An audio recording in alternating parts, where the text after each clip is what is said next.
Hello, everyone. Welcome to another session of GunnerKing's Court. Got a very special guest on today, and we're going to be doing a preview for the Arsenal versus United game.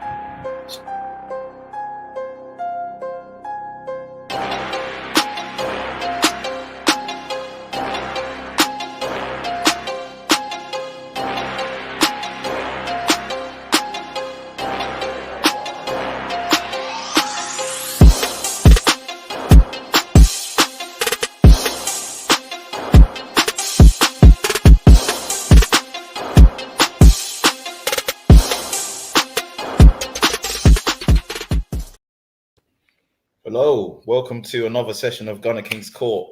So, wanted to do a show with RNA, big Manchester United fan, big on the TikTok and the Twitch stream. Love his content, so I thought it'd be good to have him on and speak about tomorrow's game. Appreciate that, mate. Good to be here. Yeah, no worries, man. It's great to have you on, man. I mean, for those that might not know that are watching our channel, why don't you just tell everyone where we can find you? Yeah, so Twitch and TikTok, they're the platforms that I'm most active on. Yeah, so it's RNA_deck there. I do watch-alongs, and the TikTok's mostly my watch-along highlights, but I do some other content and stuff there. But RNA_deck or socials.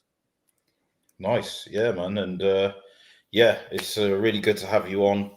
It's obviously, I've been saying all week, man. After the Tottenham fixture, the Arsenal United game is always probably the next one that we look for. Or with you after Liverpool, maybe City. I'd imagine it's Arsenal. Next. So it's always a big fixture. I hope this one doesn't fail to disappoint. So yeah, I mean, we want to obviously talk about that in a bit of detail. But I thought what we would talk about first would just be about how we think our seasons have gone so far. Yeah, and obviously, I wanted to give you a chance to do that first. Smiling already. I guess that you are, but I don't know. Why don't you tell me your thoughts, man? Yeah, I mean, in the Premier League, a bit different to the Champions League. I mean, it's been a game of two. Well, it's been a season so far of two halves. You got the Champions League half and the Premier League half. I mean, 13 games in the Premier League, 5 wins, 3 draws, 5 losses, and we've got a negative goal difference -1. That is horrific.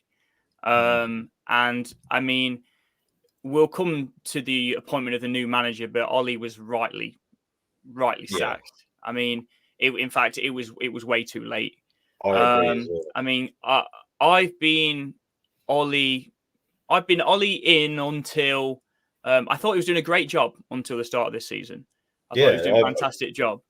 I think that has to go on the record as well, by the way. RNA has been a solid, I can vouch for that as well. Like all of your TikTok content where it was almost like you were fighting against your own fan base to be like, look, yeah, progress is progress, right? I mean, let's be real. Arsenal would kill for a third place and a second place finish. Yeah, Europa League final, to still be mixing it up in the Champions League and that. So yeah. I did a poll. I did a poll on TikTok after the Leicester game, and it was like basically Ollie in, Ollie out, and it was literally like 90% Ollie out, and the only people that were voting Ollie in were rival fans. Like it was, it was so that just shows how kind of. I know TikTok's not a representation of like the entire Man United fan base. No. Like if you went to at that point, if you spoke to people that were actually in the stadium, the most of them would have probably said Ollie in. But certainly straight after that Leicester game, we had the Liverpool game, and there was no coming back from that for me. Like 5-0 to your biggest rival in Liverpool. It doesn't matter what situation you're in. If you're playing great, if you're near the top of the table, that is unacceptable.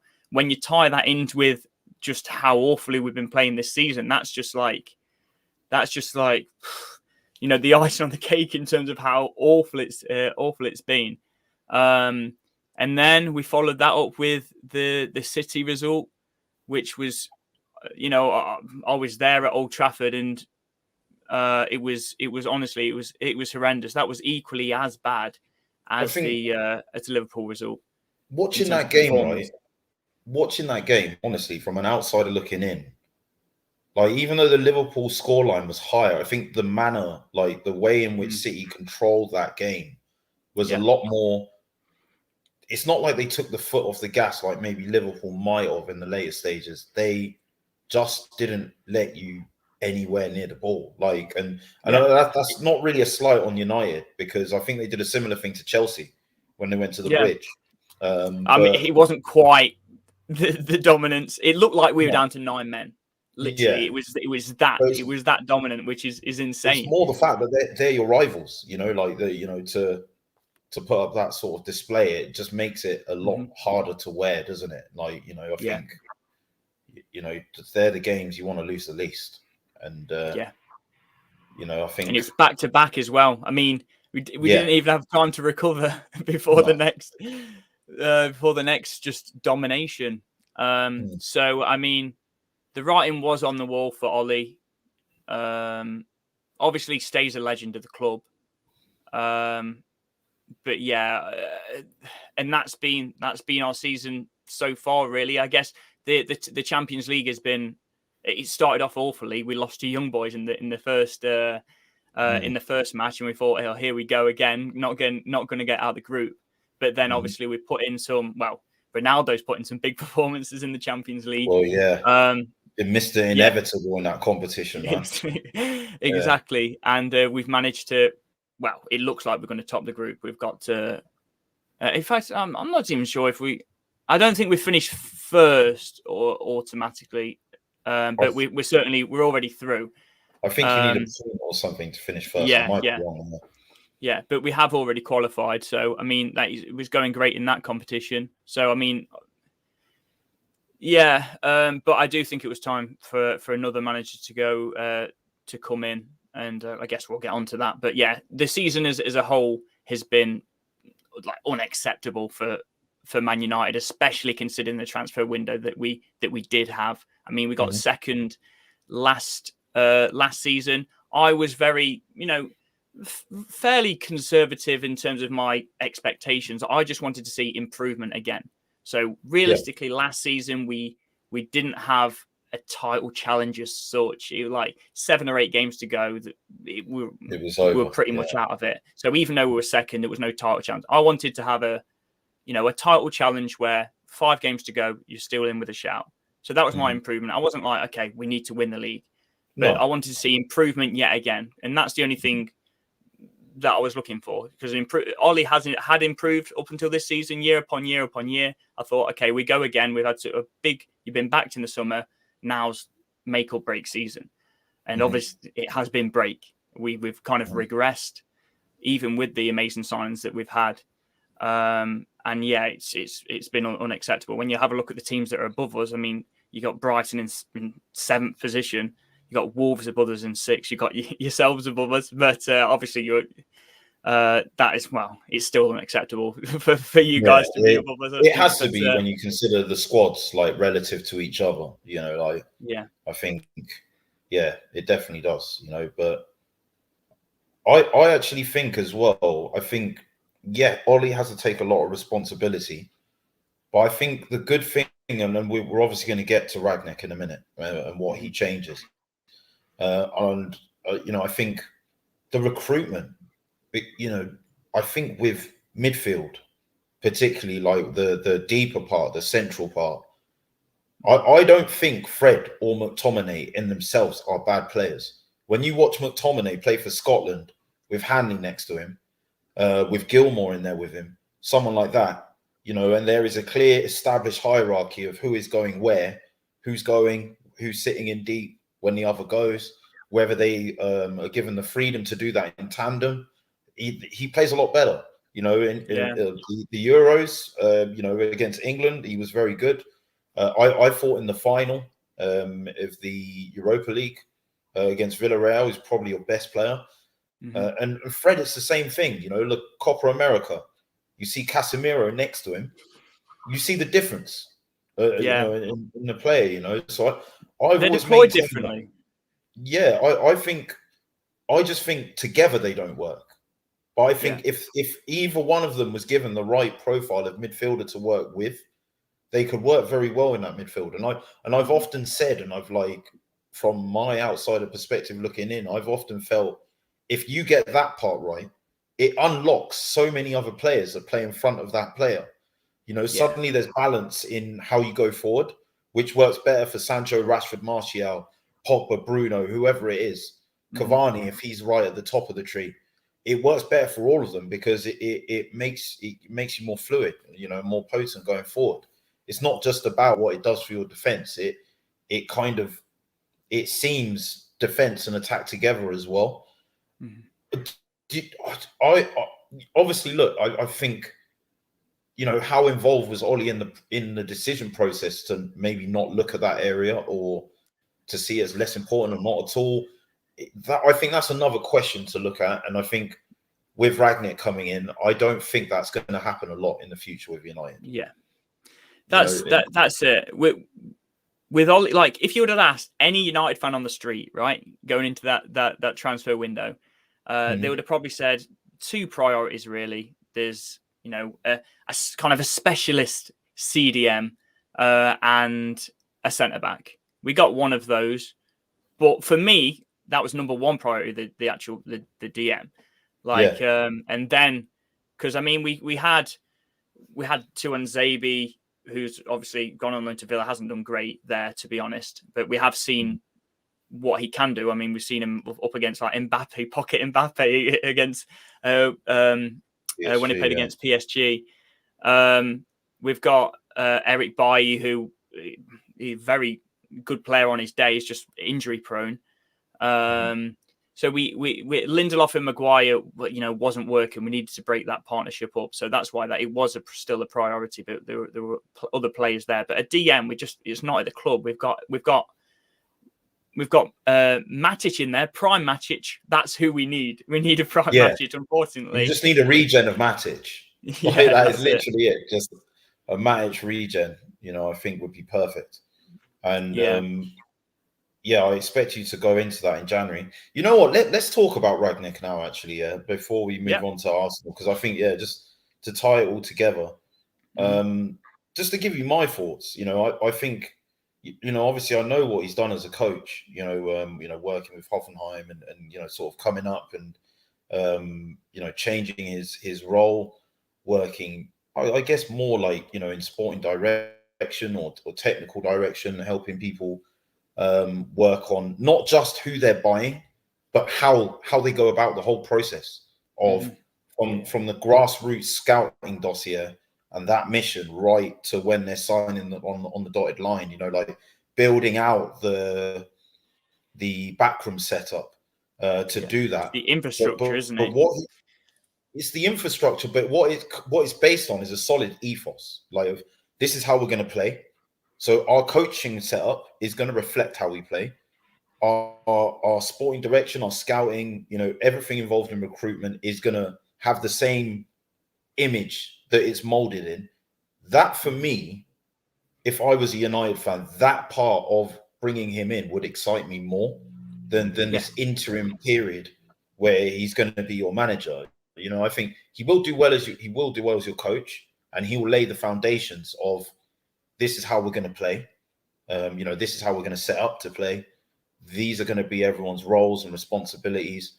These are going to be the expectations. And then I guess also bringing the manager in and almost like nurturing them, like, you know, kind of instilling in them how to kind of manage the players in that setup. I mean, you know, what would you think, you know, about, you know, sort of Rangnick? You know, would you say there's a part of the agreement that excites you more, or?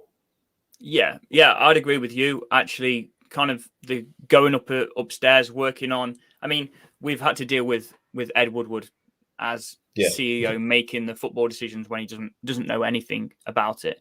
I think part of him kind of agreeing to Ralph Rangnick coming in is that obviously Ed Woodward is kind of stepping down. Although, is he stepping down? And there's been some things that he might be staying on for longer and longer. It seems to be delayed and delayed. But Richard Arnold is going to be the person that is taken over as CEO from Ed Woodward when he does eventually step down. And he he's more focused on the actual financial side of the business, on the commercial side. And he, unlike Ed Woodward, is actually okay just to be like, okay, I don't know much about the football inside. That's not my expertise. So I'm going to get somebody in to deal with that. And hopefully, well, it looks like that is Ralph. So, which is great to have a football man in charge of football decisions. And who'd have thought that could work out?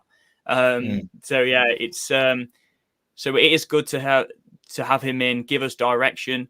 I think the managers, in terms of from a managerial aspect, I think the managers that we've had in, like Van Gaal, like Mourinho, have been a little bit kind of defensive minded. Like, I think it's going to be a breath of fresh air having this style of play, this, the counter pressing style of play implemented, that, the best teams in like Liverpool and City are currently playing. And even because these managerial credentials aren't fantastic, right? We know that he's had his most success when he's brought, say, Leipzig from the fourth tier of German football all the way to the Bundesliga. I mean, that's his big success, really. He's won got him in the Champions League as well. Yeah, he's won he's won the German Cup with Schalke as well. I think that's his biggest like managerial achievement. But I think just implementing that style of play, and let's say he doesn't succeed as a manager, but he just implements that style of play, gets the players familiar with that, and then a manager that is actually better at that side of it. Actually, the man management, everything that comes with management, comes in and kind of in plays in a similar style and kind of carries on his work. Just to in the 6 months, that's what I want to see. I don't expect huge things from him. It's not like, okay, I want us to win the Champions League. Oh, it's going to be the Tuchel effect. Obviously, that is silly to have those kind of expectations. But just to implement a style of play, something we have been lacking under Ollie, to implement a style of play and to kind of build on something for a new manager coming in to kind of build upon. That's what I'm looking for from Ralph Rangnick.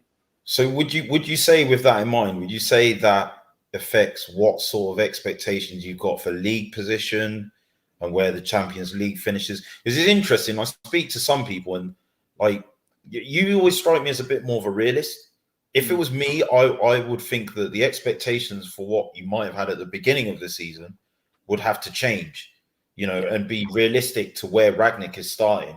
He isn't starting where Ollie started at the beginning of the season with, a squad that's been drastically improved with the players that you've wanted. I think he's at a stage where, confidence must be on the floor now in the squad as well. He's got to pick that back up, and he's got to teach them a whole new way of playing.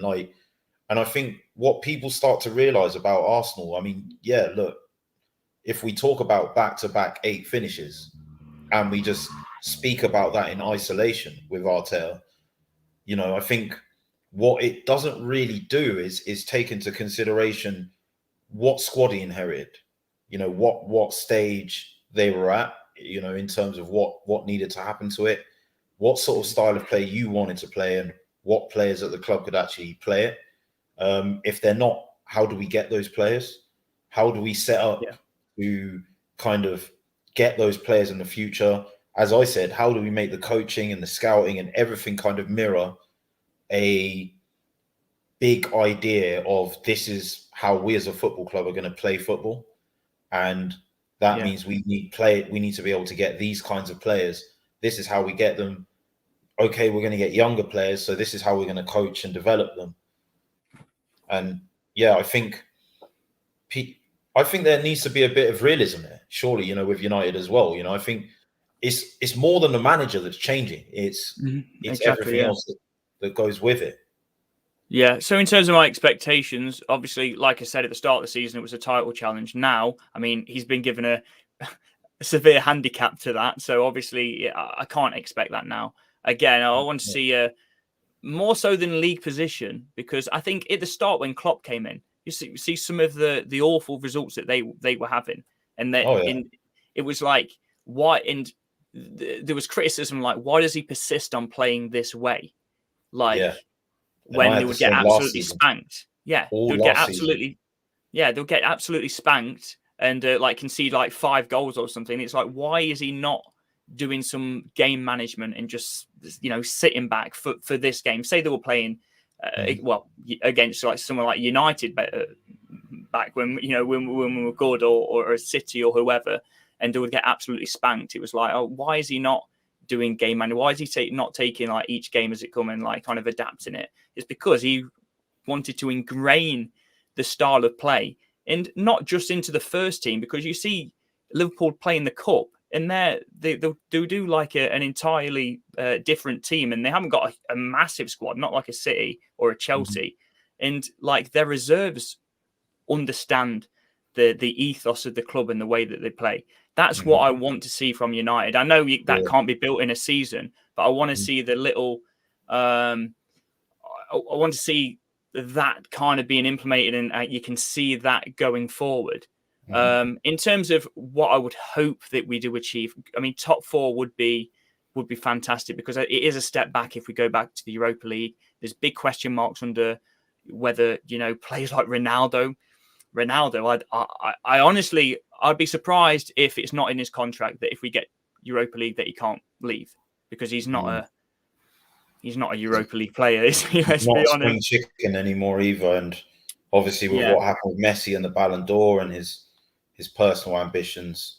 Yeah, you know, so there is a lot riding on that 4th place. That's what I wanted to ask. Like, I mean, you know, is that expectation still there? I know it's still early in the season. You're not, you know, you're 6 points off, I think. Well, West Ham have drawn now, so maybe 7. So yeah, that makes this game pretty important. But yeah, I think it was just interesting to see really if that expectation for the top 4 is still there. And you know, Champions League, I mean, you know, are you thinking quarters, semis, or just like? Yeah, so expectation for top 4, it's there, but it's not like I'll be calling for his head if he doesn't get it. Like it's not like I wouldn't be happy for him moving upstairs if we didn't finish 4th in the Champions League, in the league, for example. I mean, who knows in the Champions League? Depends who you draw, isn't it? Like, obviously, we should top the group. A decent run in that, maybe, you know, round of 16. Great if we can get to like a quarters or semis. I mean, that's semis in quarters are probably. A quarters is probably the most I can hope for, really. I mean, quite realistic. We do have Ronaldo. Like that's the one thing. Yeah. Look, I mean, look, anything can happen in January, and I think, look, with a new manager comes, you know, I think you're going to go again in January. It's something I think this midfielder that we described earlier is going to be what you're going to look at. But yeah, like, you know, I think the interesting thing that I always see with United, obviously there's the rivalry there, you have your banter and stuff, but then when you look at it seriously, I think that a lot of our problems that we've had of recent years are quite similar. You know, like transition from a long-standing manager. No teams in the league know that more than Arsenal and United. You know, like, you know, ours was there for 22 years. Yours were there for what, 30? Yeah, about 30 odd, yeah. It's like, how do you change from that? And I think neither of our teams have really answered that question. I mean, yeah, look, you've won a Europa League, I think an FA Cup and a League Cup. You know, we've picked up a couple of FA Cups, and look, a team like Tottenham will be happy with that, you know. And I think, well, I'd be happy with Europa League. So I'll take that off the table. But other than that, for what is expected from both of our fan bases, it's not really our lifeblood, you know, like what we set out to see. And I think a lot of that has come from ownership. You know, their first foray into managing an English football club, the Glazers, the Kroenkes. There's your other parallel. So they're working out themselves. They're like, you know, I don't know what's going on here. You might as well write a blank line through, like, you know, maybe 3-5 years where they're, you know, kind of cracking a few eggs to start making an omelette. Granted, they could have been a bit more proactive, both of them, in the way they've made mistakes that they need to be culpable for. I mean, you look at the Super League, the way they handled that. And I think as well, like how that's affected when you look at the people that they've both employed to do jobs. Sort of, you look at sporting direction and managers. I think the actual process and the outcome of the selection a few times has just been very highly questionable. And I think those managers retiring as well, the state that they left the squads in, where there was a massive need for an overhaul, all of it's really similar, I think. And I think we're one of those 3 big clubs in England that obviously have got double-digit number of league titles, got a long-standing history of success. I think what happens is when the oil well dries up a bit, the fans, you see that toxicity coming into it as well, and that loss of belief and that disconnect, with everything that was going on with the ownership to what they were seeing on the pitch and the results, just that real kind of disconnection.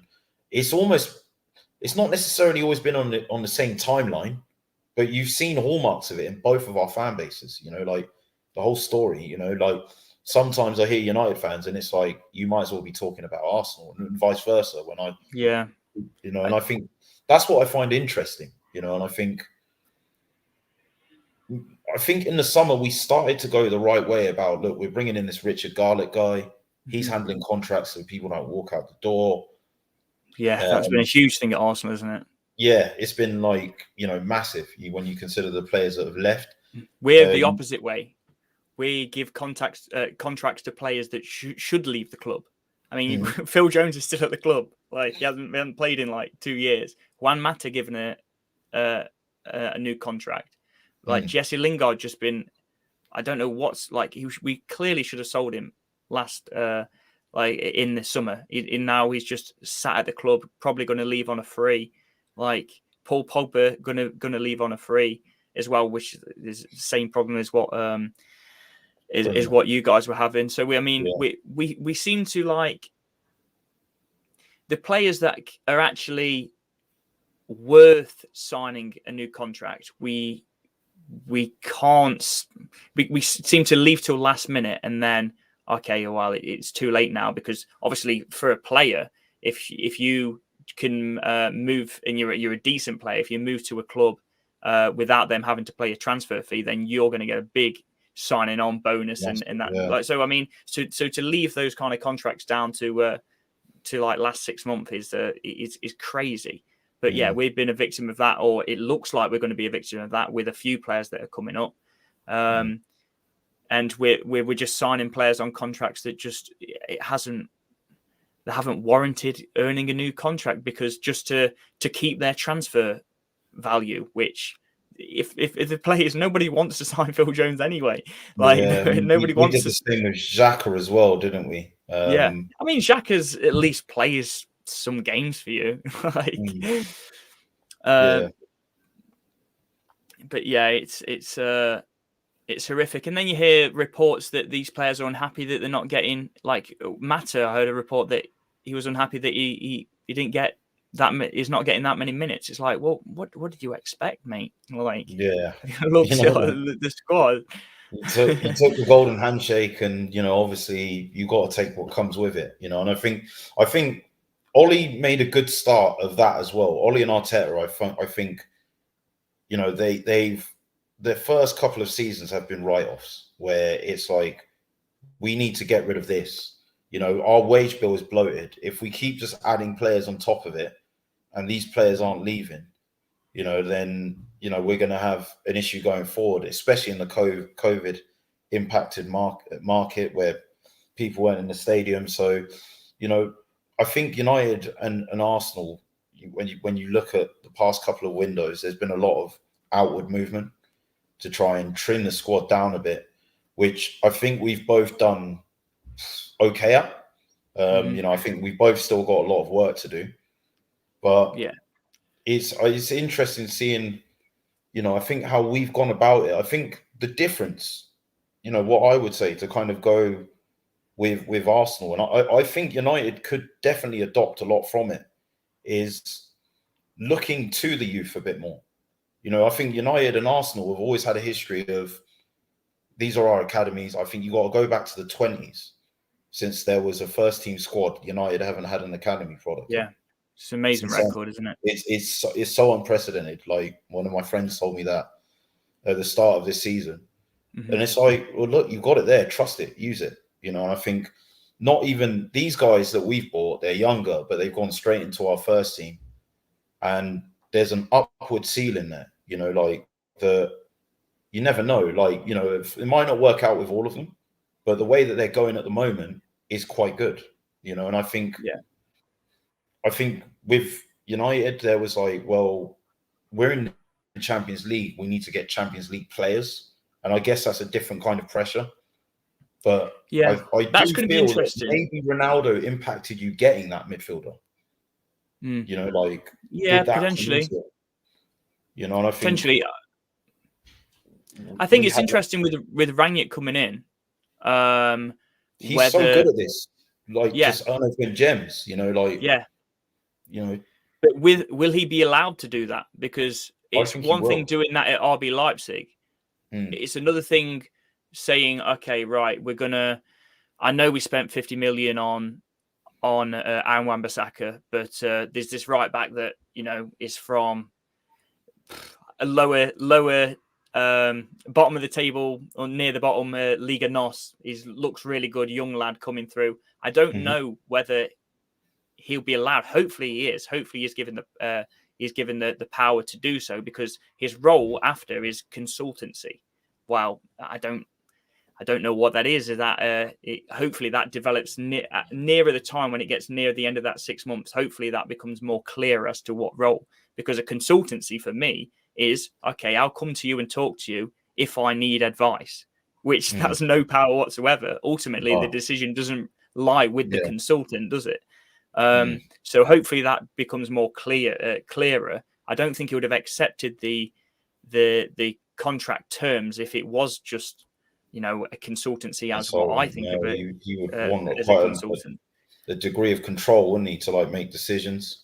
Yeah, because he got approached for the Chelsea interim job and turned that down because it was literally a 6-month interim. He said, I'm not an interim manager. So he turned that down after Lampard got sacked. It's obviously worked out great for them getting Tuchel instead. But If only you'd said yes. So obviously he is given power, but I just don't really understand this consultancy, the title of consultancy. It doesn't make much sense. And hopefully he's not been sold a lie. That's what I'm hoping. And hopefully he does have power to make changes, to make the necessary changes at the club. But I'm just a little bit skeptical about the consultancy term. Yeah, I think it will definitely clear up. I think they wanted to give him some time. I think they've probably given him the freedom to be like, where do you see yourself fitting in? I think he probably needs a bit of time to think about that. And I think it will depend on where United are at. I mean, he's got to obviously bring a manager in. He's going to be involved in the recruitment process for that. It'll probably depend on where he sees his work needing doing, because that's the thing. He can work on your coaching, your scouting, and also how you approach the transfer market. He can have an influence on all of those things. And I think also with a new manager coming in, I would see him also mentoring that guy to obviously, work with the tactical philosophy that he's going to bring into United as well. So it's going to be interesting to see what he does. I think we had to definitely establish that. I think we were all very skeptical about Edu. I think even after the window closed, we were just like, what the hell have we and even after the City game when he got interviewed, and he did an interview, and they were asking him, should you be concerned? And he said, look, you haven't seen any of our players play together yet, the ones that we've actually brought. And since you have, look, I don't know whether we'll maintain this challenge in the top 4 race that we've had. I think top 6 with maybe a push for a domestic trophy is what I'd look at for us. With anything else being a bonus. But the fact that so quickly after they've started, you would have thought they would need some time to settle in. But since they've started playing together, they've maintained this pace. I think that in itself is impressive enough given their age. And I think looking at the signings that Ragnick's made in the past with Hoffenheim, when he's taken them up with, Leipzig, when he's worked with those guys, it isn't the marquee signings that he's making. It is literally this, where it's like you're going for your Sambis and everyone's like, who?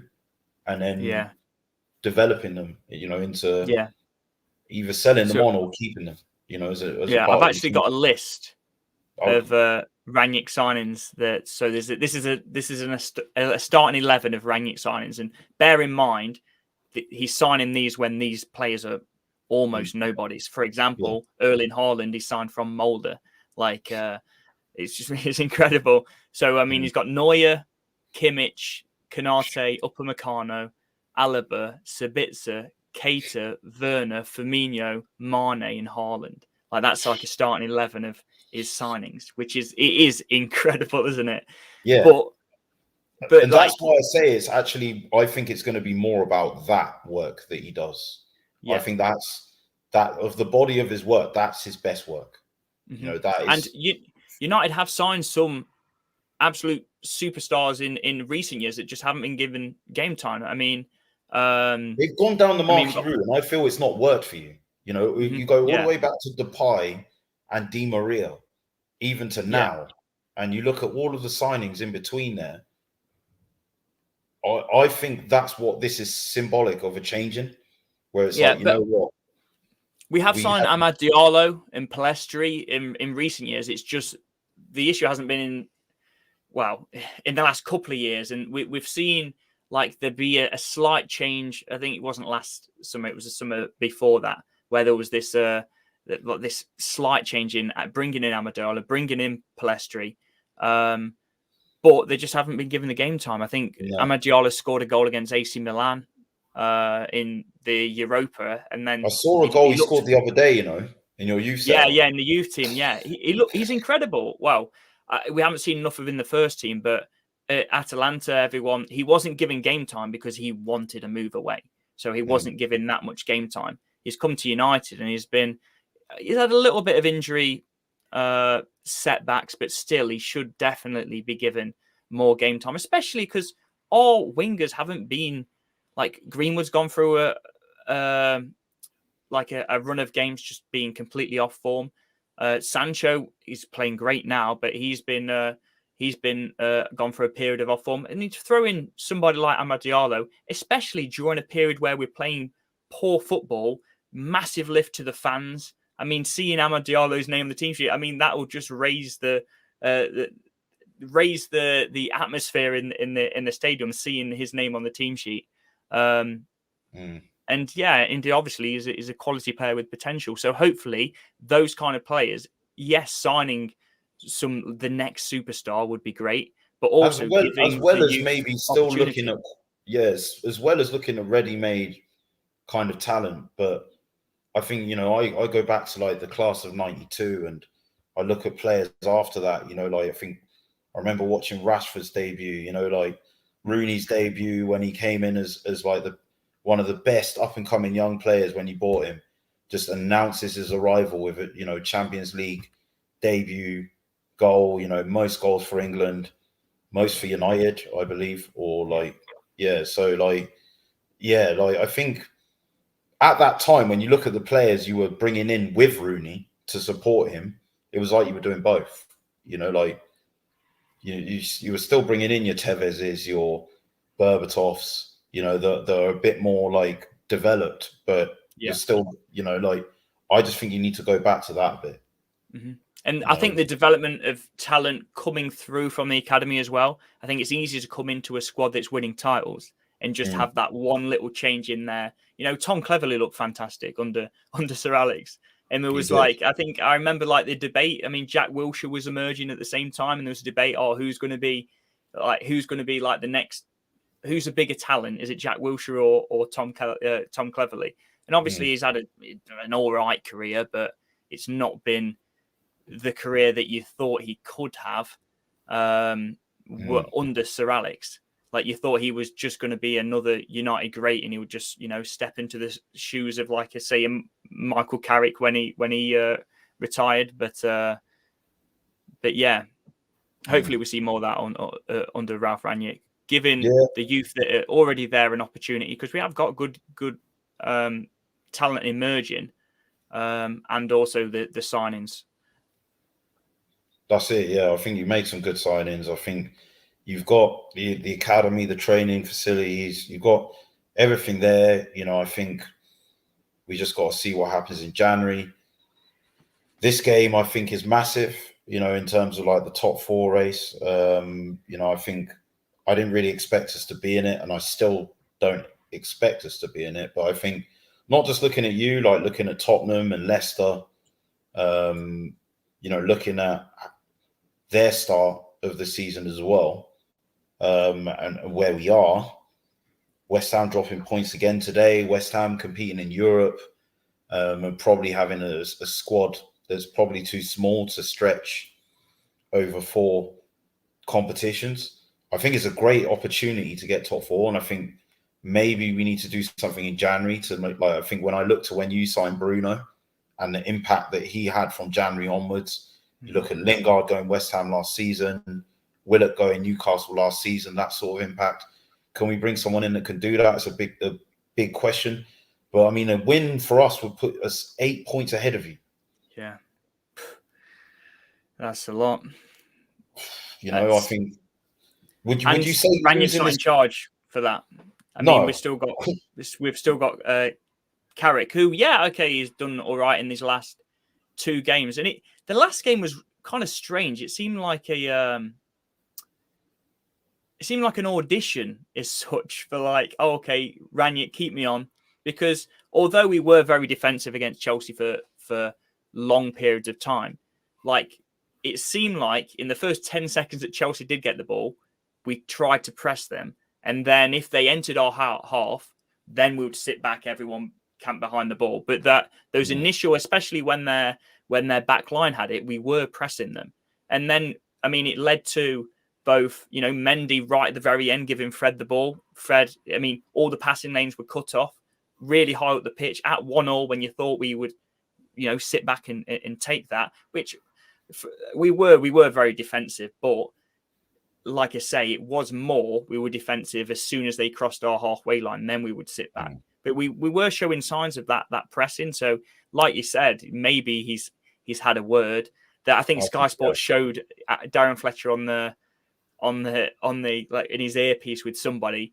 I don't think that was Rangnick. I think he's been on the earpiece with somebody the entire season. It's just I think Sky Sports wanted to create that narrative. I think it's like an analyst or somebody who's on the he's on the phone too. But maybe I mean he's had a conversation with the players or whatever. But it seemed to me more like an audition for Carrick for like to be part of the staff, and was like trying to implement a few of those ideas.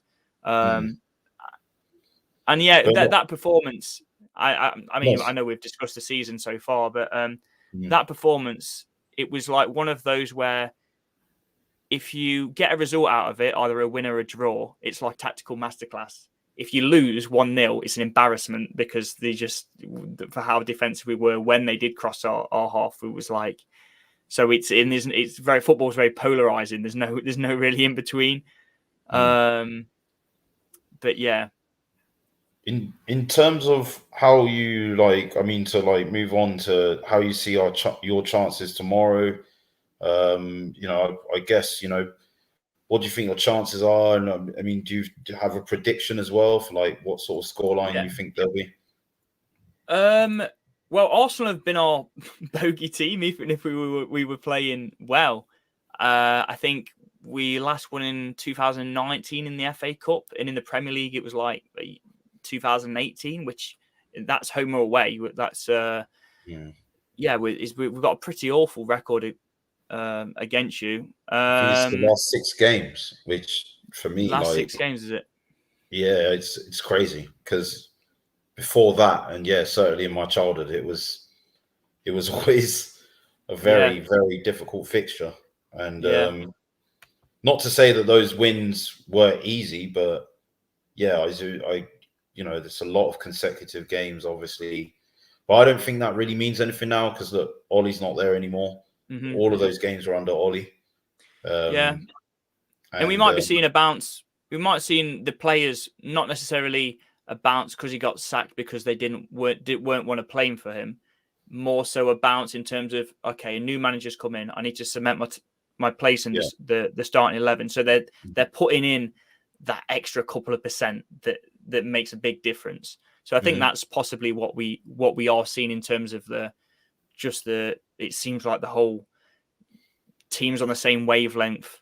We actually seem to be, fighting for, and it sounds cliche, but we actually seem to be like putting in more work. Like we're actually, running around more, chasing back, doing the dogged work in there. But yeah, in terms of prediction, it's difficult because it's so important, the 3 points. Like if we were in a decent situation, I'd probably go, oh, it might be a draw or whatever. But I think it's so desperate and it's such a must-win game. It is at home as well. I'm going to go with 2-1 United is my prediction.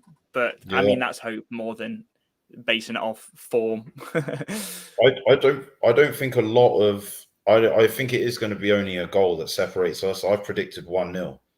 I've said maybe it could go either way. But I think even though our record against United is good, our record at Old Trafford is poor. Like I think there we've only won like once or twice since like 2006. So we managed to do it last season for the first time since 2006, I think it was, in the league. Was that a penalty? Was it? It was a penalty, yeah. Yeah, that was a really dull game, wasn't it? It wasn't a great game to watch, no. At all. So I see it being that kind of fine margin thing again, because I think there's a lot riding on it for our squad because it's younger, and this is probably, along with the Liverpool game, it will be like the biggest game that some of them have played in. Ben White didn't play in the Chelsea or the City game, so yeah, it would be really, like along with the Liverpool game. So you expect that to have a bit of an effect on them, and obviously with United, probably whilst you've got the better squad and more experience, it's more like the form they'll probably be playing onto your apprehension. So I think it'll be interesting to see if that balances, if they balance each other out, or if there's going to be some of that going in favour of one team or the other. And that's why I think it's going to be so tight. I'm probably wrong, and it'll just be like 5 or 6. I hope it isn't, unless it's in our favour. But yeah, I think it's going to be really tight. I think one thing that actually works in your favour is it's okay playing the way that we did against Chelsea and getting a result. We can't play that at home. We can't play that style against you guys. Not at home to Arsenal. I mean, it's a different. You're not quite at Chelsea's level. Like, I'm sure you would admit that. But yeah, it's like obviously going there, current Champions League holders, it's different. Being at home to it's at Stamford Bridge as well. Being at home to Arsenal, we can't sit back like that.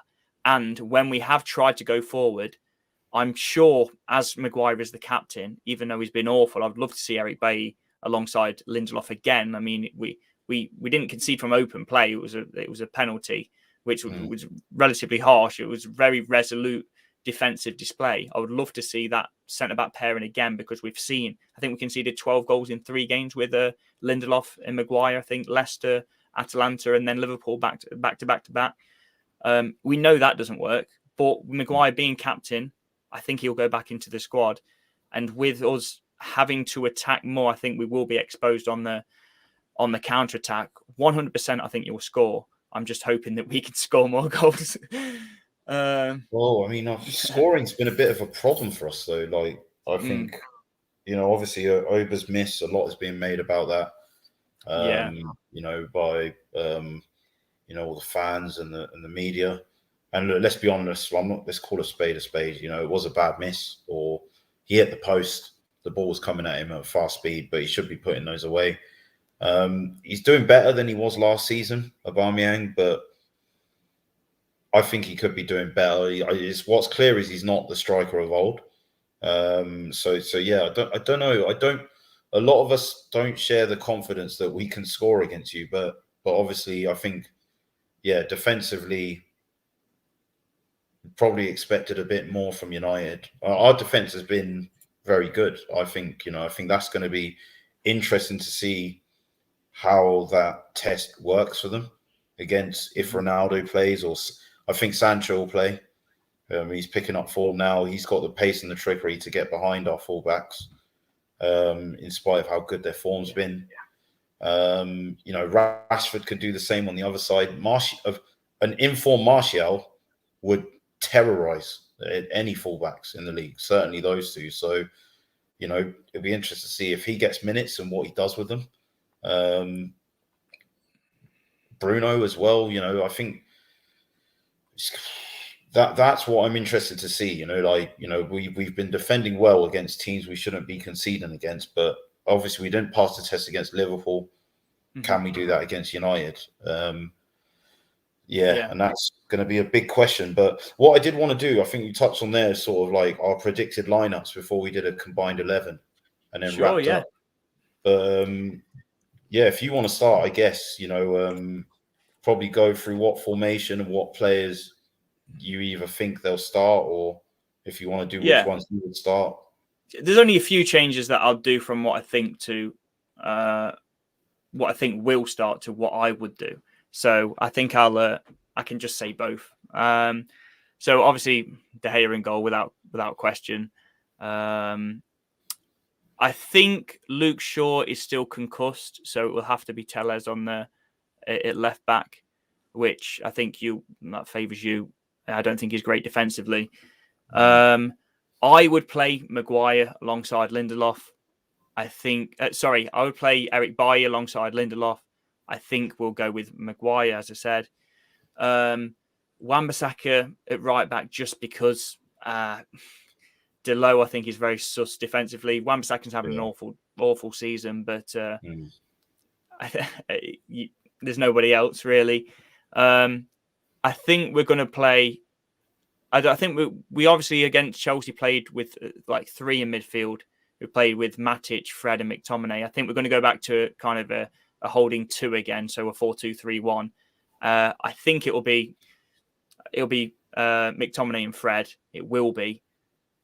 I would love to see Donny in there alongside either one of those. I prefer Fred. I think Fred's in the better form, regardless of McTominay getting man of the match against Chelsea. I thought it was a strange one. Not that I've got an agenda against him or anything, but it was.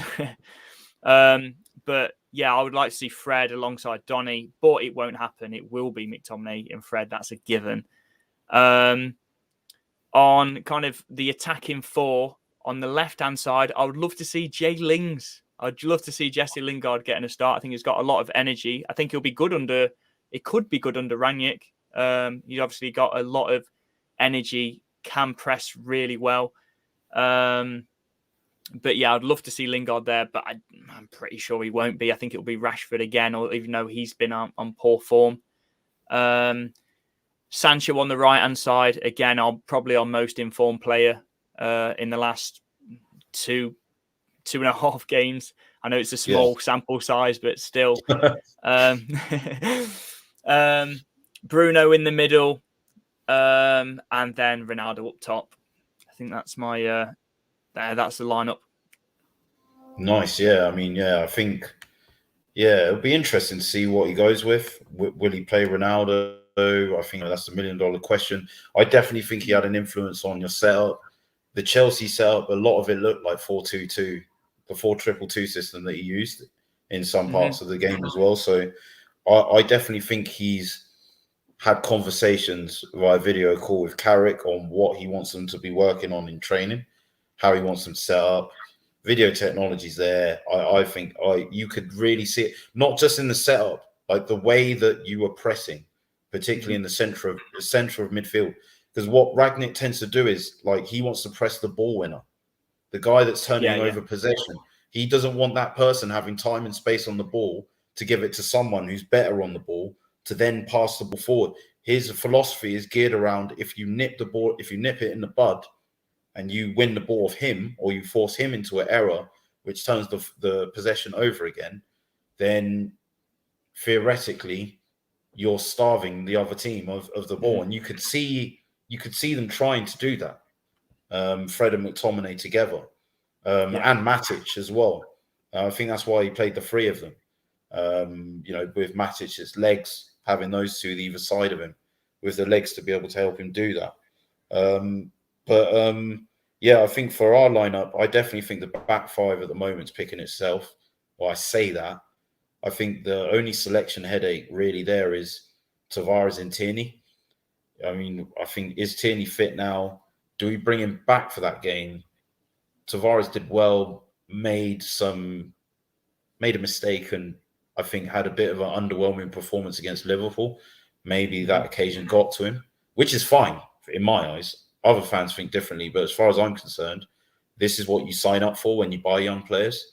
They are. He was good against Newcastle, I thought. Yeah, Tavares. I was watching both of your signings because I haven't watched that many full games of Arsenal. Obviously, get the highlights and stuff, but I did watch Arsenal Newcastle, and I thought he was good. I think Tomiyasu's obviously been great for you as well. But yeah, I thought Tavares was decent against Newcastle. Yeah, I think that's the only real selection headache we've got at the back. Obviously you'd want Tierney's experience. I think just defensively, he's probably a bit more defensive-minded and resolute than Tavares. Tavares offers you a lot going forward. But I'm going to leave that in Arteta's capable hands. But in terms of the midfield too, I think Partey and Sambi, I'll just be going with those two in the middle. Smith Rowe playing on the left. I think we've got to go with Lacazette. I would go bold. I think I'd play him behind Aubameyang, or Lacazette up front with Odegaard behind him. I've not quite worked out which one I'd want more, but I think Lacazette needs to play come what may, because I think Aubameyang might be our more natural finisher, but I think involving himself in the game is something he can't do unless he has service, whereas Lacazette can be a bit more imposing on a game without the ball as well, and influence the game without the ball a lot more. So that's the only other headache that I've go with. If Saka's fit, he's got to start on the right. I don't know what we'll have to play. I wouldn't even want to play Pepe. Not like that I don't trust him, but in this game, I think whether it's Sancho or Rashford on that side, on the left or on the right, our fullback's going to need help. And I think when we drew with Palace, he really left Tomiyasu quite isolated. So those are the only concerns I got. But I think, if everyone's fit, it's just pretty much the team we've been going with. Lacazette, it's nice. It's nice to be able to have that. Like, everyone's playing, somewhat well. Your whole team's in form. It's nice to have that kind of consistency in terms of. I mean, I've got. You compare that to the United team, and it's like Maguire's out of form. Wan-Bissaka hasn't got a good game. Tellez coming in for Luke Shaw, who's not had a great season anyway. So, like, on the left, Rashford's out of form, so I put in Lingard. Like, it's night and day between the two teams in terms of how the feeling is of, like, the fans towards the team at the moment in the current form that they are in. But yeah, in terms of, I think the last thing that we'll do now, I guess, is probably go through our combined 11 before we call time on everything. So yeah, I think we spoke about doing this on current form. I'll be honest, I think if we did it overall, then I don't really see any Arsenal like players if we're taking into consideration, what they've achieved and what they've done. I can't really see there being a case for many, if any. But I think there's a current lot of form. new signings, though, isn't there, in that Arsenal team, which then they're not going to get in because I haven't seen enough of them really over. Yeah. So I think it's fair. It's only fair to go on current form. Yeah, and it probably gets. It's going to be interesting to see. Yeah, I think who we go with. But I think the really close one actually is the one in goal. And I think this is one where I wouldn't look at statistics. I wouldn't be like, well, Ben, Thingy's kept, Ramsdale's kept more clean sheets, so we're going to go with him because I genuinely think what De Gea's probably had to going on in front of him. I remember watching the City game before they scored, and he had made 4 or 5 saves already. It was insane. I genuinely felt like he probably had a case to be man of the match in that game, even though you lost 2-0. He was that good in that game. I think even the Liverpool game, he made some smart saves. He's saved 2 penalties. As well. Saved 1 penalty twice, where the keeper had to retake it, and he saved it again as well. So I don't know. We counting that as 3 times? I don't know, but opening 5 minutes of the last game, Chelsea opening 5 minutes. There's a mix up between Lindelof and Wan-Bissaka misses the ball first. Lindelof misses the ball first, and I think it's Hudson-Odoi it's an incredible save with his feet. His foot's going in such a weird position. It's I don't know how you got the dexterity to do that. Because he thought that he was going to tuck it into the near post, so he'd already committed all of his weight to that side. Incredible. And that's all he had to get his leg out. It was amazing save. So I actually think I'd go with De Gea. I think. Yeah, I mean, I've gone De Gea. I expected you to go with Ramsdale, and I wouldn't blame you for that. I've chosen. I've chosen De Gea as well, but I think Ramsdale. Let me give Grant Ramsdale some credit, he has been unbelievable. I'm going to be honest. I did question the signing. Really, I questioned the price tag. I thought he was a good signing. Yeah, but I thought it was a good signing, but I thought he was overpriced. Yeah, that's what I thought it was, because I thought he wasn't coming in to play straight away. And I thought that price dictates that he's going to have to play. And is he going to be a step up on? Leno's a good shot stopper, but I think what you'll see, and I've been to for the first time in 3 or 4 years, I've gained so much belief in these players. I've gone to home games and I've put aside my Kroenke out, not going to games, not buying merchandise, agenda, because I'm now's not the time for it. These guys look all right, and they look like they need some support on that. And when you're there pitch side, because some of them were in the H block, which is where the season ticket people sit, and a few times it was in the middle of the halfway line, from a good midway kind of distance up, so you can really see it. And sometimes when our defense is getting pressed, and he'll just clip a ball up over attackers, good 30 yards. He's fizzing it into a midfielder's feet without taking a touch, in threading the eye through a needle from his own box. And someone else that I do our show with, he's a coach, Kelvin, his name's Gumza, and he was talking about this in the summer, and I was saying we need a midfielder more, and he was saying no, we need a goalkeeper specifically that can do this. Because when you are in those situations where there is a high press, that's what Edison and Alisson are giving Man City. And Liverpool. We've seen those signings change teams. We've seen Alisson was a big factor in Liverpool going to that next level. Claudio Bravo didn't work. Then Edison comes in. That was a big signing to take them to the next level. I think a keeper that's great with his feet, especially if you're implementing that style of play. Like you're going back to the keeper confidently, knowing that he can spray a pass.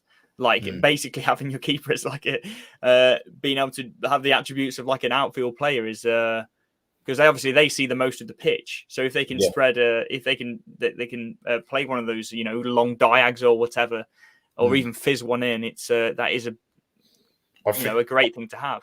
I think that's where maybe he excels over De Gea, but I think De Gea's still his instincts as a goalkeeper and his reflexes are just, and he's not had the best to work with in front of him. And I think the tactics as well, I think have let him down a bit. So even though I think Ramsdale's save percentage is like the third highest in Europe at the moment, it's crazy. But I do feel that he's benefited from a stable defense being in front of him, and just a system where we don't like Ollie was allowing teams to have possession, so you're going to face more shots, right?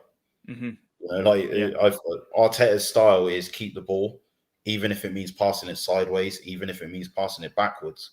So you're limiting that shot. I think we'll go with De Gea anyway. Yeah, because it's an interesting debate actually, but I think Sorry, go ahead. Yeah.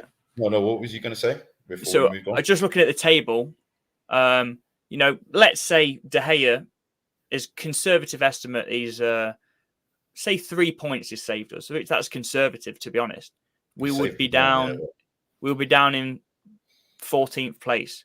If it's 4 points that he's saved us, we would be down. We would literally be near the relegation zone. Yeah. We'd be down just one above Watford. That's how big he has. That's how impactful he has been on this on the team this season.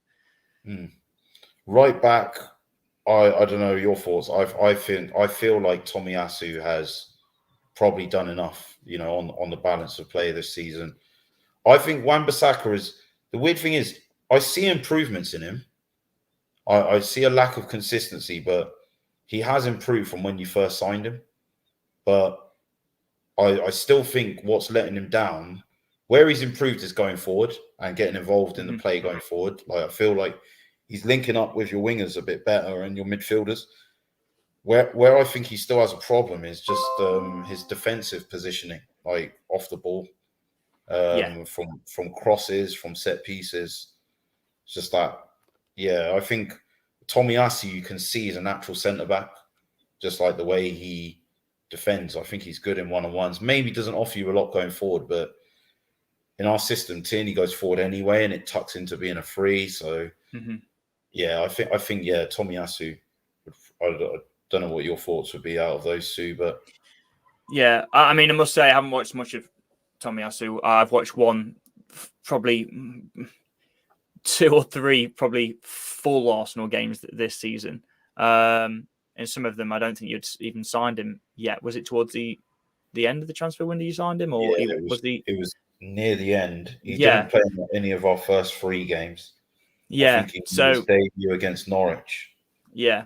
So, but I'm going with Tomiyasu just because I've seen Aaron Wan-Bissaka, and I know that if you've got a player that's playing half decent, then it can't be. It's definitely not Aaron Wan-Bissaka going in there because he has had a shocking season. And like I say, he is great one-on-one defensively. He's like a defender that you can make YouTube compilations out of because he does his unbelievable Spider-Man sliding challenges where you just don't expect him to get the ball. That he's always been good at. Going forward, he's not fantastic. I think when we played a 5-back, I thought he was going to be the liability, but he wasn't. He actually looked really good in that wing-back position against Spurs. He looked fantastic. His best game he's had this season, which is surprising because you'd think somebody that's naturally better at going forward at that full-back position would thrive in a wing-back, and and Wan-Bissaka would struggle there. But no, that was his best game. I think, like you say, a lot of the issues that he has, he gets dragged centrally too much and leaves his man that's out wide, like on the back stick, just completely free. We saw it. I think we saw it with Rudiger with a last-minute ball in, was it? Or was that no? That was on the right-hand side. But we've seen it plenty of times this season where he's got drawn in towards Maguire or Lindelof, and then drawn in centrally, and he's just left his man on the back stick. So that's something he massively needs to work on. Yeah, but yeah, Tomiyasu definitely. Yeah, and I think I think it'll be interesting to see what happens with under Ragnick. You know, if that's someone who's coached, or if you look at that position, centre backs. I mean, I definitely would have gone in with Varane in a situation. I don't feel he's played enough in your defence, like fitness wise at the moment, and I think I would feel more comfortable with with White and Gabriel at the moment. I think Maguire. At the start of the season, I definitely would have said Maguire. I thought Maguire really ended the season well, not just at the Euros, but with United as well. I think when he got injured, and then you were going into, I can't remember what games it were when you were injured, when he was injured, sorry, that you were going into, but I think it really stood out, like how much he impacted your defensive shape. But I just think that going off this season, I think those would probably be the two fullbacks or centre backs. You know, I think bar the Liverpool game, and it's difficult because have we really played any difficult teams with them in the team? Because obviously they didn't play in the first 3 games. Well, White did against Brentford, but then he got COVID for the next 2. So, I mean, is there a case for a United centre back at the moment? So I have put in Varane. I know he's not currently fit, and I put Varane / White because I didn't know if we were going for who is.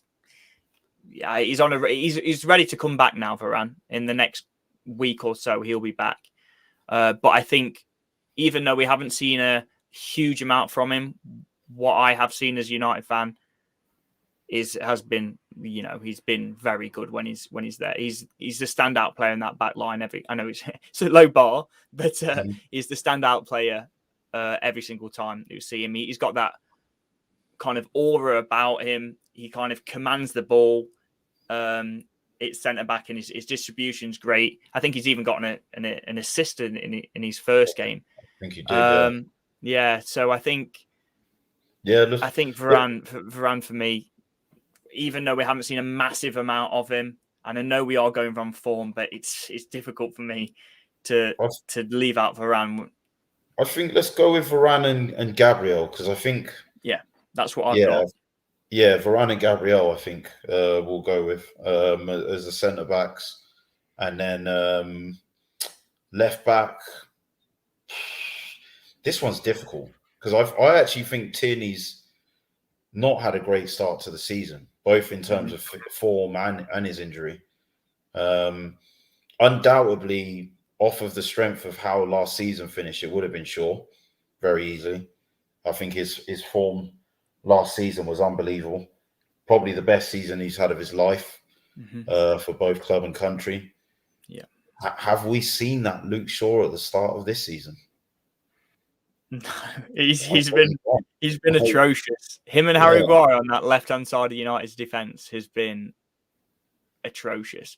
I would honestly, if we were just choosing the best United 11 this season, I would go with Tellez, even though he's played much less games, just for the goal that he got against Villarreal to get us back in it. He got an assist for one of Bruno's goals in one of your Champions League games as well. Yeah. I mean, just those few moments, I would include Tellez, because Shaw has been horrendous. So, you know, for me, I mean, I didn't know how many games Tierney's played, but I've gone with literally Tavares or Tierney, because I can't be sure, because he's just been so poor. So I almost just let you have the left back and you can choose. I'd probably say Tavares. Yeah. You know, I think because I noticed it as well. I think Tierney looked tired. He went to the Euros as well. He's one of those players that consistently, because we've not had good cover there, we've rushed him back from injury, and it's shown. He keeps breaking down from injury. So I think Tavares has come in and done really well. I think he was especially good against Villa. I think that's when I first saw him play. His link-up play with a Smith Rowe is really good. And I think probably he's been the best of. I wouldn't say he's been part of a bad bunch, but I'd say that Tierney and Shaw have probably not performed as well as they did last season, and Tellez has just come in. He's not really been in the side, you know. Like he's put in some good performances, but you know, obviously there've been a lot of difficulties that you face in defence. So I think probably would go with Tavares for that position. Central midfield, I think, is interesting, dependent on how we pick to set up. I've gone with like a midfield 2, like a holding 2, like a double pivot. Like I've gone 4-2-3-1 as such. I think regardless, because you sometimes go with like a 4-4-1-1, right? Quite often. So I mean, how have you lined up? Have you got 2 in there? Yeah, I mean, that's one of my favorite kind of stock formations. Like when I'm playing Football Manager, or the rare occasion I play FIFA. I haven't in ages, but I'll go with a 4-2-3-1. I think probably I would have gone with. And as I say, I genuinely feel that there are better players in Fred and McTominay. Like with the right partner, I just think together we don't really see the best of those two players. I think partly being fit, we're really seeing the best of him at the moment. And I think Sambi's done well to step in where Xhaka's got injured. Probably played a bit more games than you would have expected him to at this stage, coming in as a 20 or 21-year-old. And I think he's done pretty well. So I'd probably go with those two. I think, like where your midfield is dangerous is further forward, the 8s. You know, like Pogba I see as an 8, Bruno I see as a 10. Those guys walk into this side. But so for me, maybe Donny actually. Yeah, I mean, I don't think Donny's played enough. If Varane certainly got more minutes than Donny. I know we did choose him, but I mean, Donny's not up. Donny can't be up for this debate, unfortunately, just because he hasn't had enough minutes. But I've gone with Fred and Partey. Now, I'm happy to kind of concede on Fred, but I think Fred.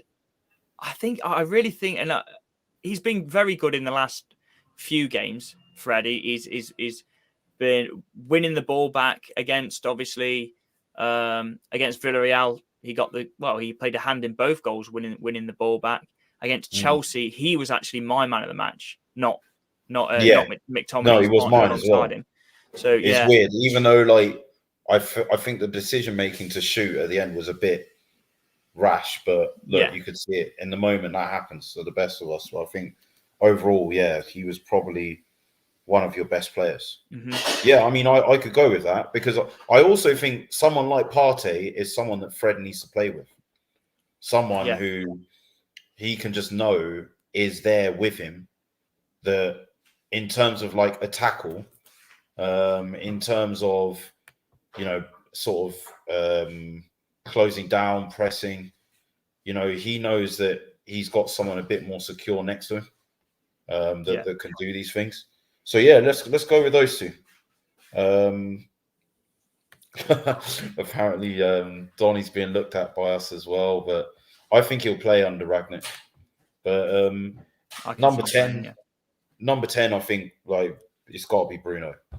The hate this guy gets, right? Like there are two players that make me put aside how like my dislike towards United It's Pogba and Bruno. Like, they are the most criminally misunderstood players. Like, you know, when I hear people say stupid things like take away Bruno's goals and assists and what have you, but look at the percentage of games that he gets goals and assists in. It's ridiculous. Like, you know, like the guy, I think he's had a good season, like so far. Like watching him, you know, I think he's done all right. He's done as good as he can be. I personally think he's a better captain than Maguire is as well.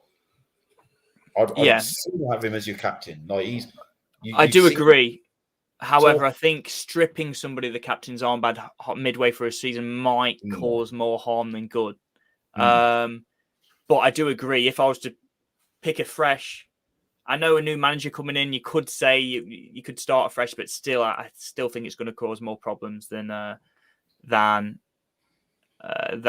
know, the good things that it's also having Bruno as captain. But yeah, 100% Bruno for me. I think he's created the most in this calendar year. He's created the most chances in the Premier League.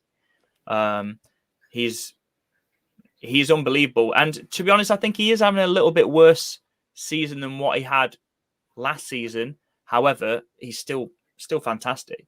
Like his goals, I don't think he's scored in quite a while now. It's like in maybe 5 or 6 games. But he's not getting a goal contribution a game like what he did last season, but he's still incredible. And there's a lot of people that have read into, obviously he did get dropped for 1 game, but you know, does that make him a bad player again? I'm pretty sure literally anyone would want him in there. Anyone in the Premier League or even in world football would want him in their team. Yeah, I mean, I think the Ballon d'Ors, and this is another conversation, but I think the Ballon d'Ors did him quite dirty. Him, Kane, and Salah. Yeah. You're telling me that Sterling's a better player than these 3? That he's had a better calendar year than these 3?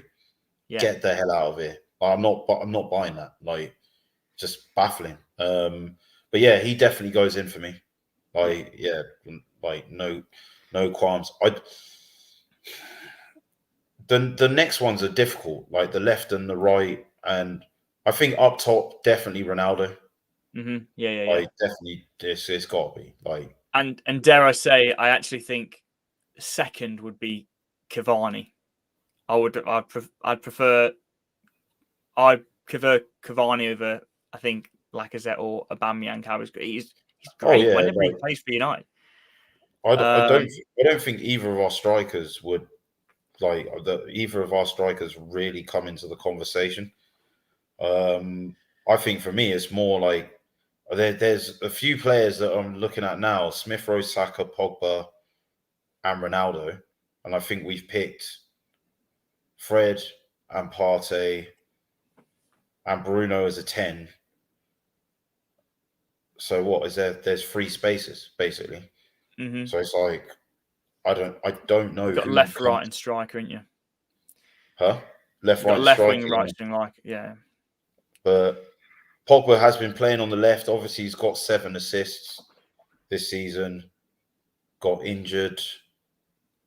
Did he get injured in the Liverpool game? Was it actually? No, he got injured on international duty. Oh shit! So he pulled up in training. Yeah, that was it. You say he's got 7. I mean, he's still got those assists, but 5 of them were in the first game against. Was it 5? No, 4 of them were in the first game against Leeds. So I've actually gone with Smith Rowe on the left hand side.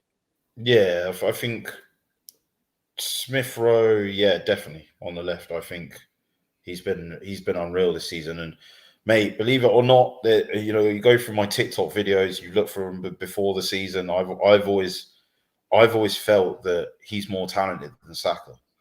You know, I think Saka's very direct, and Saka's like what he's doing is very intuitive. Like it's like the early days of Ronaldo when you see the legs moving, the step overs. None of that is like being processed. Like he's just natural. Whereas like Smith Rowe is very deliberate. Like in what he's doing, he's very intentional with his movements, the way he passes the ball, the way he body feints, the way, you know, like there's just this. I know people call him the Croydon De Bruyne, and it's just like a throwaway term. But the sort of midfielder he is, I'm not saying he is De Bruyne caliber, but he is that kind of midfielder, you know, like where he's not relying on out and out athleticism or pace or strength. Like it's actually he's playing the game in his head. Yeah. You know, like when you watch him play, you know, I think that's what makes him a joy to watch. So, and I think also he picks up these positions in the pitch as well. And I think Tierney overlapping him has allowed him to do that. And I think that's why he's scoring and getting more assists at the moment. But yeah, I think definitely, I would definitely have Ronaldo at top and maybe him on the left. Yeah, that's what I've got. And right wing then. I think at the start of the season, again, I would have said Sancho, and I don't really think. I think again, Saka's. It's not like Saka's started at his best, but I just think so far we've seen a bit more from him. I think like Sancho, we've seen it in the last 2, maybe 3 games, whereas I think even though there have been some games that Saka hasn't directly influenced with a goal or assist, like you've seen the impact of him in that game. You know what I mean? Where it's like he's caused, you know, opposition problems. It's definitely between him and Sancho, but I'd probably go with Saka on that one at the moment. Yeah, I mean, I think it's nice to have a difference, isn't it? Because I would go with Sancho. I would say, even like, I think has Saka got 2 goals so far this season? I think Greenwood's got 4 goals this season. Oh shit! Yeah. Whoa! Greenwood. Yeah. However, I would probably go Sancho over Greenwood. I know we haven't seen a massive amount of Sancho, but I think Greenwood has had it's difficult because whether we're judging it kind of right now, I think we should probably be judging it right now, but it's how many games is that right now? Because Sancho's only been playing good for like 2.5 games. And Greenwood also, he's not started as many games as well. Yeah. Greenwood literally started the season. Every single game was starting. He started the season really well, and then he's just recovering from COVID. That's why we haven't even seen him in the squad in the last, a week. Well, 2 weeks. I think it took him like a week self-isolating, whatever, and then it was like recovery from there. So we haven't been in the squad for a couple of weeks. But yeah, I think Greenwood is a shout, not based on right now because obviously he hasn't played it for a few weeks, but over the course of the season, potentially. But yeah, I've gone with Sancho, but I'm happy to concede with Saka, or we could even throw in Greenwood. I don't know. I think going on the overall player, undeniably, it's Sancho, man. Like the guy got 119 goal involvements in 149 games for Dortmund. Started age 17. For me, as far as I'm concerned, he is another generational talent. You know, like you don't see players doing that. People say it's the Farmers League, it's the Bundesliga, the tag that I despise. But ultimately, if you're 17 and you're doing it at a top European club, which Dortmund are, you know, like whether or not people want to admit it, it is a top European club, you know, like, and the top German teams he was putting to the sword, you know, regularly turning up against the likes of Munich, you know, Gladbach, you know, in all their derby games. He was a big game player. So, yeah, I really, really rate Sancho. I just think consistency-wise of the 3, Saka's probably, whilst not being the better of the 3, has just been that bit more consistent. You know, I'm happy to put Saka in there. I think we've got a relatively even number of both players, haven't we? Yeah, I think. Yeah, well, no, I didn't get a chance to put an infographic together, but what I'll do is I'll put that up, put that on Twitter, maybe put that on my TikToks later. I'll combine 11 to get to know what people's thoughts are. But listen, RNA, it's been good to have you on. You know, I think we'll probably call it time. But yeah, we definitely got to do this again. I think you mentioned a podcast with Dills. Dills for Ramble, yeah. Yeah. So yeah, just tell us about that quick on Friday. Yeah. So me and Dill have got a podcast called Devil in the Detail. It's available on Spotify and YouTube as well. Relatively new. I think we're on like episode 6.